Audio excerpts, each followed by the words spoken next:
You can begin from where Aaron Cheruiyot is saying that, we are wide off the mark as far as the headline is concerned on the Standard.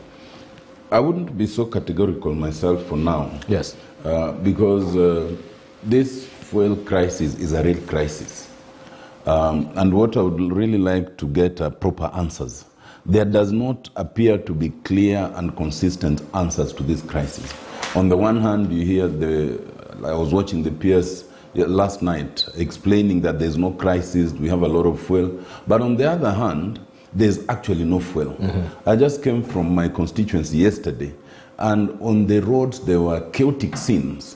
There were many vehicles that were stalled on the roads. You'd get to a petrol station and you think there's a big rally there because there are hundreds and hundreds of borders that have to be controlled by the police to get minimal fuel because they had to ration. Mm-hmm. And there were kilometers of queues of vehicles. And you see, this crisis has particularly affected the western part of this country. Mm-hmm. So I would really like to get a clear answer on the fuel crisis generally in Kenya, but particularly why the western part is the hardest hit.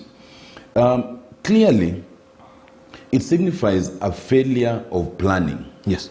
And for this failure of planning, I expect that someone or some people should take absolute responsibility. Saying, as the PS was saying, that we should now focus on the solution rather than on the cause, that is escapism. Whenever there's a failure such as this, a monumental failure, somebody must take responsibility because somebody failed to plan, or somebody intentionally created a crisis, or somebody, is artificially creating a crisis. And I think we have to get to the bottom of it.